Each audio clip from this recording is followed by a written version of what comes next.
Okay, well, we're going to get started now. Thanks for joining again today. This is our fourth user group that we've done. Response has been great, so we're really excited that everyone keeps joining, and hopefully you're finding a lot of value out of these as well. So let's jump in. And today, it's going to be more of an again exploratory. It sounds like a lot of people enjoy the exploratory stuff, so we're going to tackle automations today. Um, we touched on it a couple sessions ago, a little bit about this automation stuff. So I think this time what we'll do is we're going to explore it a little bit more in depth. It was kind of skimmed over a bit when we did the CRM things before. So we're going to go a little bit more into that. I'm also going to talk a little bit about Zapier or Zapier, depending how you pronounce it. This is an automation, a third-party automation tool that integrates with Monday.com. It allows you to do a lot more complex stuff that might not be available inside of Monday.com as far as integration goes, but it does enable some more workflow. So I'll kind of touch on that a little bit. I won't go too in depth on it, but I will cover off a couple things on it. So let's get into it then. And of course, as usual, we'll finish off with a little bit of Q&A at the end too, if anybody has questions. So we're in Monday.com here. Automations, I think, is a big thing. It's really something Monday.com's really focused on the last year here. And I think it's really enabled people to actually create a lot of really great customizations that they might not otherwise have been able to do. So you really truly can build a great platform on your system here. So what I'm going to do is walk through a lot of these, and we'll go through a couple examples as we talk them through. So to get to automations, and this depends on your version of Monday.com that you're using, but you can find them at the top here. There's a little robot there. We can click on that, and that'll bring up this automation center screen. So this is where, as we look in here, there's a nice little video, how to automate down 3 minutes. I encourage you to take a look at that video. And from there, what you can do is start looking at different options. So on the left-hand side, you can see the different categories. So basic automations. So every time period, create an item. A great example of that would be, maybe there's like a recurring task you want to have every week or something like that. You could have, say, under the featured items, we have a little bit more complex stuff. I'm going to skip the feature ones, but these are probably the more popular ones because we're going to see them as we go along here too. So under notifications, so you can have notification when a group contains more items than value, notify someone. You're like, well, what does that mean? Let's just take a quick peek at that. This is what I love about the workflow author. It's very simple. It's just pure English. So it kind of walks you through when a group. So if we click on here, and remember the board that we're on, I'm just going to bounce back here. I'm just going to create, it's going to be a little easier if I create, a more complex board. Let's take a process management board. I'll make it private, go create. Let that generate. Now we got lots of stuff here. So let's go back in automations. So the reason I just want to add a few groups on here. So if I click on automations now and go back to notifications. So you can see here when a group contains more items than value, notify someone. So we could just say when this month has more items than value. So we don't have value on there. So it's probably because we don't have a value field on there. So let's go add one in there. We'll put numbers on there. Total value. So 1, 2, 3. Let's go back to automations here again. Notifications. When a group contains again. So we'll go pick our group of this month. Value of 100. Notify. You can pick someone off of there. Hello. And say me. Add to board. So when more items than whatever value, that's now enabled on there. Is basically what I'm trying to show you here is that you can easily fill in these different items as you move along here to create automation. So there's not a lot of complexity in doing this. So if I close, actually, we'll just go ahead and add another automation, continue on. You'll see that as all of these automations here, there's different ways of doing that. So you can status, something, this group. So it makes it really friendly as far as actually having to go in and pick a different automation and then going and filling the default value that you need. So it's really handy that way. So that's notification style. So this is great if, say, you have a deal that exceeds $1,000 and you want to notify a manager to say, hey, we got a big deal here that we need people to kind of team up on and work on together. If we move a little bit further down here, so when a column changes, when a date arrives, notify someone. So like a due date, that'd be really handy for that kind of thing. So there's lots of stuff on the notification side. Go back to categories, you see status change. So a status change, when a number is greater than a value, change the status to something. So if I go on here, when a number, say that total value we added in there, is greater than, say, 100, we can change the status, phase 3 to, done. So total value is greater than, what do we say, $100. Let's add this to the board. I'm going to go over here and show you what that looks like. So you can see here, phase 3 doesn't have anything, but if I went on here and went 101, I would expect that should change it over. And there you go. It marks it done. So that's a very simple automation. That's how easy and quick it is to create these things too, to kind of automate things for yourself. Let's go back. So that's status change. So you can kind of control different rules that update different statuses. Recurring, kind of touched on this on the basic automations, but every time period create an item, every time create a duplicated group. So there's lots of different little rules you can do. On the due date side, when a date arrives and status is something, notify somebody. This is a great one for, let's say you have a new lead that comes in, and if the lead is, say, defaulted to new, and if someone doesn't go in and change that new to in progress, then we might want to notify a manager. So if I use, an example, say for my marketing side, my marketing tables that I've had here. So if we say the status on here is blank, so I could go and let's create an automation that due dates. So when a date arrives, so let's go when the date arrives, let's say, when date arrives on 10 a.m. of the date. And what we'll say, and I'll show what the date will need to be in a second. The status, and the status here is, is not any of these guys, we're working on it. Notify, we'd have to expand my fields are not set up to, what I'd ideally like is, actually, you know what, let's do it the right way. Let's go do it the right way. We're going to go add edit labels. We're going to create a new one. We're going to call new status. So we could set it up so it always comes in as default and new, right? So now let's have a little more fun with that. So when the date, on the date column, say, we'll say the 10 a.m. mark, and the status is still new, notify, someone should follow up on this lead, then notify me. So now I've added another rule on there regarding that. I'm just going to close this other one I was working on before. We can get rid of that. So this is just an example where when the date arrives, so if we look on here, you might have this date. This might be your close date, expected, or next follow-up date. You can do all kinds of things with that, but you could say that when we hit that date, that it'll automatically send me a notification. So that's kind of a simple workflow as far as making sure that no leads actually fall through the cracks. So that's kind of a handy little thing too. So let's take a look at a few other ones that we have on here. I'm just going to go back to that process management one I was working on too. So if you look at those due dates we talked about, there's lots of different options, a little more complex you can look at too. You can always take a look at that. Item creation, this is pretty neat. This is where you get in a lot more of the workflow stuff that I think is really helpful for a lot of organizations. So if I go in when a status changes to something, create an item in a board. When a due date arrives, create an item in a board.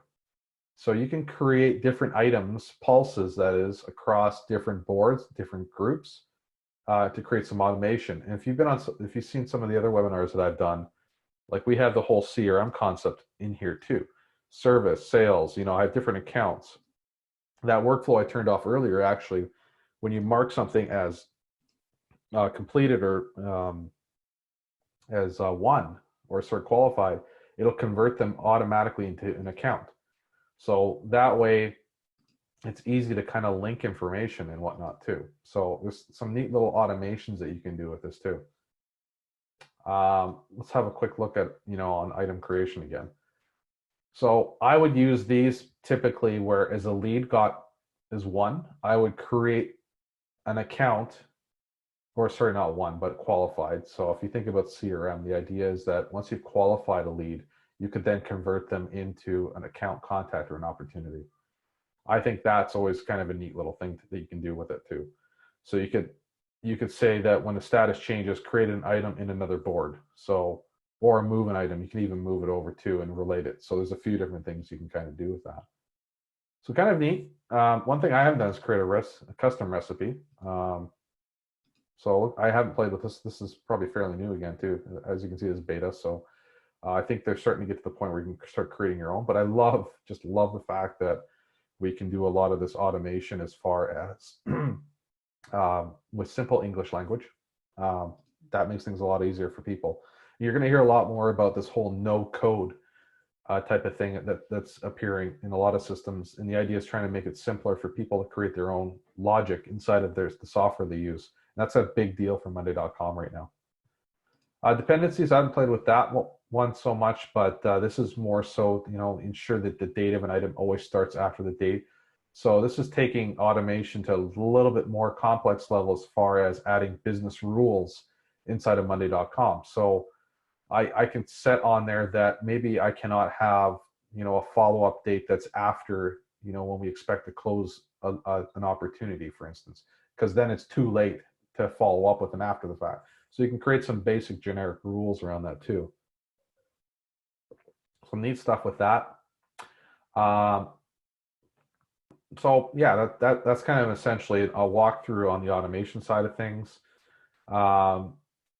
It's more one of those items I would highly suggest to just create some sample boards and just play around with it and see what works best for you.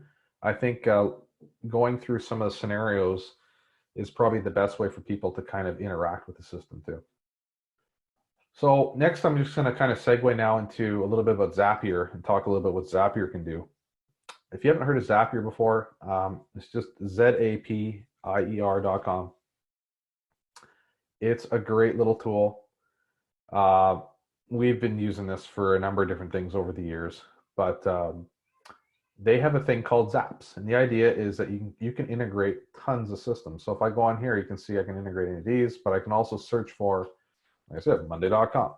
Monday.com's in there. But if you're using Gmail, you can say, well, let's do something with Gmail. Maybe if you're with Slack, you can do something with Slack.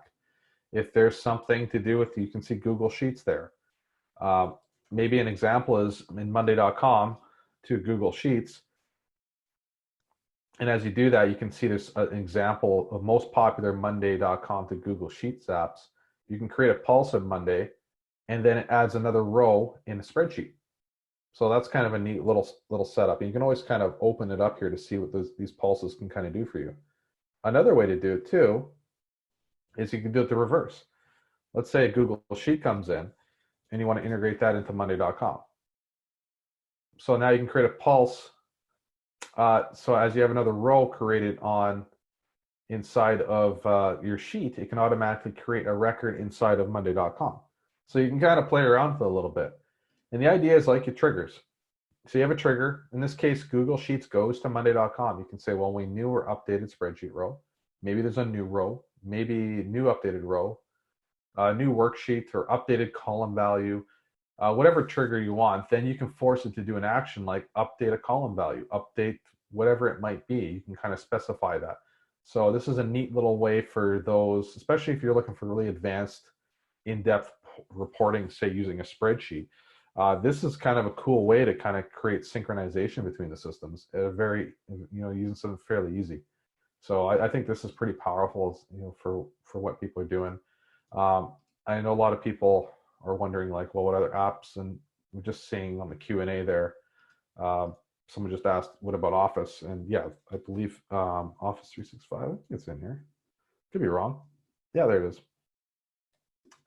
So Office 365, let's see what we can do in here. So new email. Oh, looks like it's only an email. So let's see if Excel's even on here. Yeah, there you go, Microsoft Excel.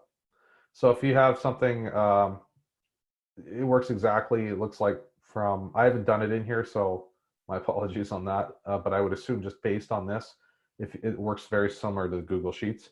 Excel is only in the recent years has become really powerful on the web, so this is probably why I would say Google Sheets is probably more reliable in that sense because it was built cloud first, whereas Excel, it's going to expect your spreadsheet to be on SharePoint or OneDrive. So you're going to need to be able to actually identify that. And usually the system's pretty good at helping you do that. So if I do update row, say new pulse on a board, and if I click on use Zap, this will tell me what I need to be able to provide. So yeah, you need to sign into Microsoft Excel. So that's essentially SharePoint where you're going to need to log in and actually connect to that. So that would be one way you could do that too. So that's a great learning as far as Zaps. I think Zaps are really powerful to help you kind of integrate with stuff. You can kind of see, like, we use QuickBooks and WordPress Teams. We're also Sugar partners, so we use Sugar stuff all the time. But then you'll also see popular apps too, like excuse me, Trello, Typeform, WooCommerce.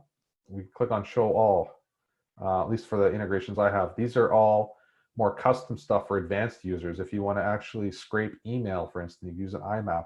So there's lots of little neat things you can kind of do with that. So I think they have hundreds of apps on here now. So there's lots of things you can integrate. So really, that's all I wanted to cover off today in terms of automation stuff. We could probably spend hours on this, especially if we have examples. And I mean, feel free to reach out to our team if you do have questions like that. So other than the Excel question there, is there any other questions? What about out of the box? Jeff here just asking, what about other out of the box integrations does Monday.com offer? So yeah, let me just take a look. Go back to process management. So right beside the automations, there is integrations. So there's integrations you can do as well with a lot of systems. So you don't necessarily depend if your app's already here, it might already do what you need, and you don't need Zapier. Zapier is more for advanced stuff. But if I take a look at, say, I wonder if it was Sheets on here.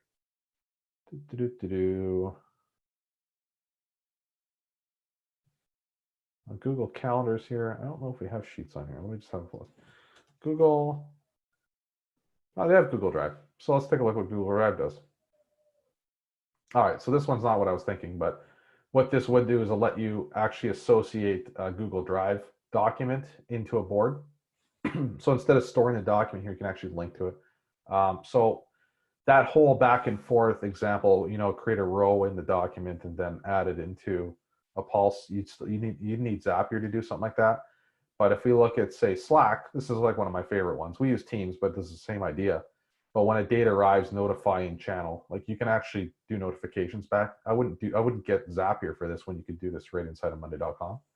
Zapier is more flexible in terms of being able to do different types of integrations. Like Twilio is a great example. When a status change, call someone. Another thing, like if you're using it as a CRM, you could even use this to actually send a text message to someone too. So there's some other areas you can kind of use it for too. So there's stuff out of the box you could certainly use. So hopefully, Jeff, that answers your question there. Any other questions? I don't think I see any there, but now's the time. We've got a few minutes left.